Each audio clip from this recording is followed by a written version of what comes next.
तो गाइस कैसे हैं आप सब लोग। मिस बैंडेड के एपिसोड 07 के साथ हाजिर हो। तो लास्ट एपिसोड के एंड पे हमने देखा था कि हमारी मिस बैंडेड लड़का बन जाती है और लड़का बनकर बाहर निकल जाती है ताकि जाकर हमारे यंग मास्टर को ढूंढ सके। इस वक्त वो पीले बालों वाली लड़की उसके पास से गुजर कर जाती है और वहीं पर रुक जाती है और काफी हैरान होती है कि ये तो वही लड़की जो कि उसके सपने में आई थी। उसकी नौकरानी उसे कहती है, मिस क्या हुआ यंग मिस, क्या हुआ, क्या ये वही लड़की तो नहीं है जो आपके सपने में आई थी जिसने आपके हस्बैंड को आपसे छीन लिया था। यंग मिस उसे कहती है, हाँ ये वही लड़की है, इसी ने मेरे हस्बैंड को मेरे पास से छीना था। लेकिन ये इतना ज्यादा सिंपल कैसे हो सकता है और ऊपर से ये इतना ज्यादा रियल कैसे हो सकता है कि जो सपना मैंने देखा था वाकई में सच हो गया। और ऊपर से ये लड़की शक्ल से बहुत ज्यादा शातिर दिखाई देती है और बहुत ज्यादा चालाक दिखाई देती है। जबकि जुई गैंग उसे कहता है कि यंग मिस, मुझे लगता है कि ये लड़की शक्ल से बहुत ज्यादा खूबसूरत दिखाई देती है, इसी वजह से आप इस लड़की से जेलस हो रही हैं, इसी वजह से आप ऐसी बातें कर रही हैं। मिस उसके सर में पंच मारती है और उसे कहती है कि तुम यहाँ पर नीचे पड़े रहो, तुम्हें कुछ बोलने की जरूरत नहीं है। तो ये लोग सोयंग पास के पास पहुंच जाते हैं। लोग सोयंग पास के पास पहुंच जाते हैं जहाँ पर बॉर्डर को क्रॉस करके दूसरी तरफ जाना होता है। वहाँ पर एक दरवाजा लगा होता है और इसी के साथ उनके पास वहीं पर जेल होती है जहाँ पर उन्हें कुछ लोगों को बंदी बनाकर रखा होता है। वो लोग होते हैं जो बिना परमिट के होते हैं, या फिर कोई ऐसे लोग होते हैं जिनके ऊपर इन्हें शक होता है। तो यंग मिस की नौकरानी कहती है कि यहाँ पर जितने लोगों को बंद किया गया है ये सभी लोग ऑफेंडर्स हैं, यानी कि ये सभी लोग कुछ बुरे लोग हैं जिन्हें यहाँ पर बंदी बनाकर रखा गया है। तो यंग मिस उसे कहती है पास एक बहुत ही इंपॉर्टेंट जगह है यहाँ पर से गुजरने के लिए, इसी वजह से इन सभी को एक साथ इन्वेस्टिगेट करना बहुत ज्यादा मुश्किल होता है। सबसे इजीएस्ट और सबसे तेज तरीका होता है वो यही होता है कि इन सभी लोगों को जिनके ऊपर शक हो उन्हें साथ बंदी बनाकर रख दिया जाता है और उसके वक्त के बाद सभी को एक ही साथ इंटेरोगेट कर लिया जाता है। यहीं पर जुई गैंग को दिखाते हैं कि जुई गैंग एक पत्थर उठाता है और कहता है कि तुम सभी ऑफेंडर्स हो, तुम सभी लोग यहाँ पर कुछ ना कुछ क्रिमिनल एक्टिविटी करते हुए पकड़े गए, इसी वजह से यहाँ पर तुम्हें बंद किया गया है। वो पत्थर उठाकर सामने की तरफ फेंक देता है। पत्थर उड़ता हुआ सीधा जाकर एक लड़के के सर में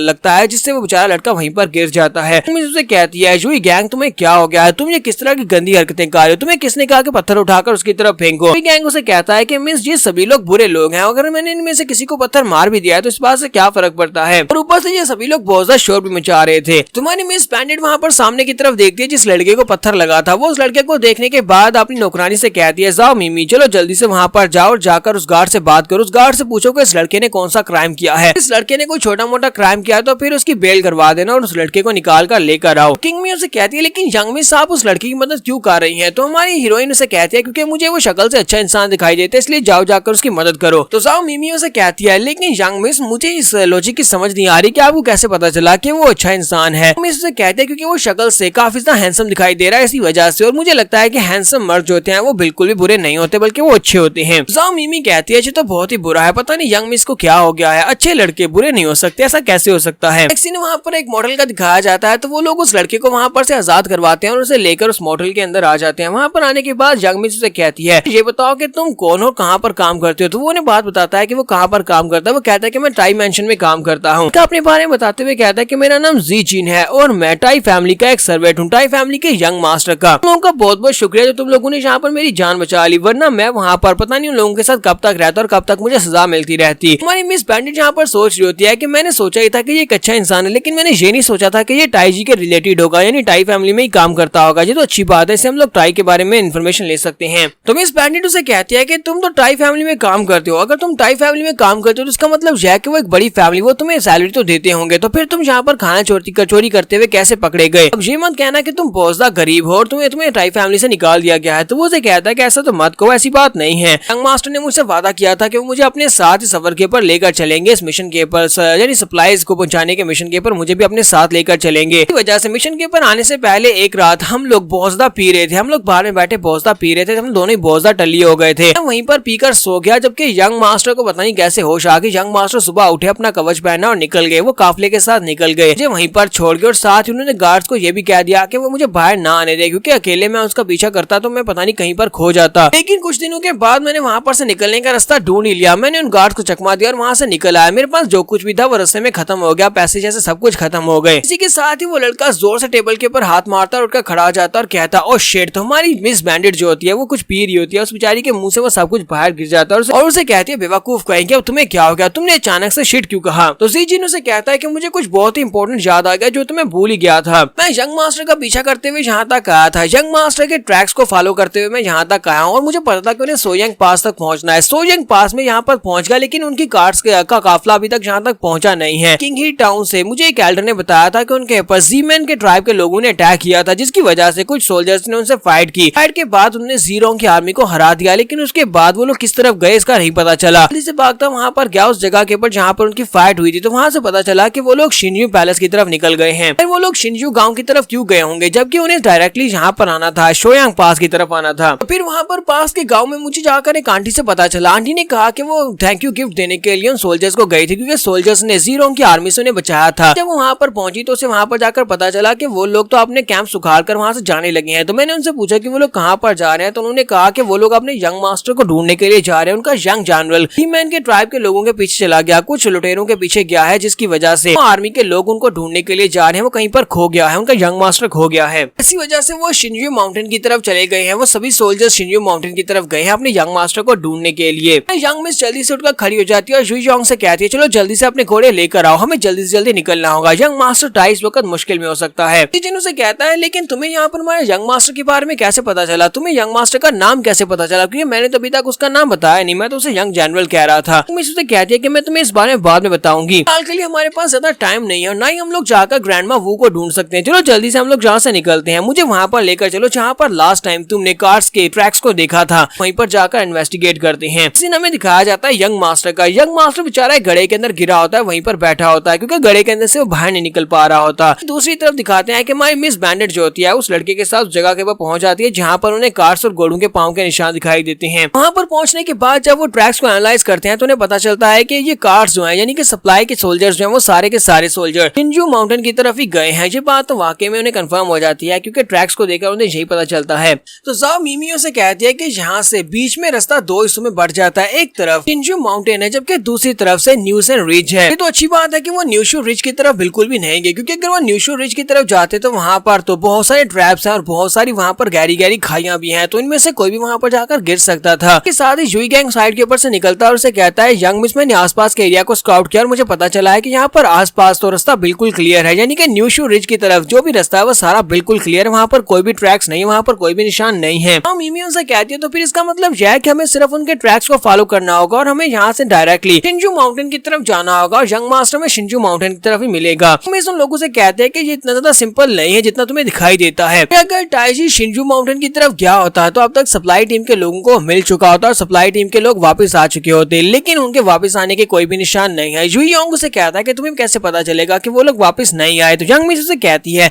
क्या तुम्हें दिखाई नहीं दे रहा कि इस सड़क के ऊपर सामने जाने के निशान तो हैं लेकिन वापस आने के निशान नहीं है। उन लोगों को शिनजू माउंटेन की तरफ तो सप्लाईज को लेकर जाना नहीं था, बल्कि उन्हें सोयांग पास की तरफ जाना था। तो अगर उन्हें वहां पर सोयांग पास की तरफ जाना है तो तुम्हें वहीं से वापस आना पड़ेगा, वहीं से होकर वापस गुजर कर जाना पड़ेगा। अगर यहाँ पर मैं सारी बात को एनालाइज करूँ तो मुझे लगता है कि इस वक्त हमारा यंग मास्टर टाइजी न्यूशी रिज के ऊपर ट्रैप है। तो उसे कहता है लेकिन वहाँ पर तो रास्ते के ऊपर कोई भी निशान नहीं है, यानी कि उस तरफ कोई भी नहीं गया। तो हमारी यंग मिस से कहती है यही तो बात है, उन्होंने रास्ते के सारे ट्रैक्स को मिटा दिया होगा ताकि किसी को पता न चल सके कि यंग मास्टर न्यूशू रिज की तरफ गया है। मुझे इस बारे में पक्का कंफर्म है कि इस वक्त हमारा यंग मास्टर टाइजी न्यूशू रिज की तरफ ही होगा, तो हमें उसी तरफ जाना होगा, जाकर उसे ढूंढना होगा। यहाँ पर हम लोग अपनी एपिसोड 07 का एंड करेंगे। नेक्स्ट एपिसोड में देखेंगे क्या ये लोग अपने यंग मास्टर को यहाँ पर ढूंढ पाएंगे या नहीं। एपिसोड की एक्सप्लेनेशन अच्छी लगी हो तो कमेंट करके जरूर बताइएगा। चैनल को सब्सक्राइब कर दे, वीडियो को लाइक और शेयर कर दे। शुक्रिया।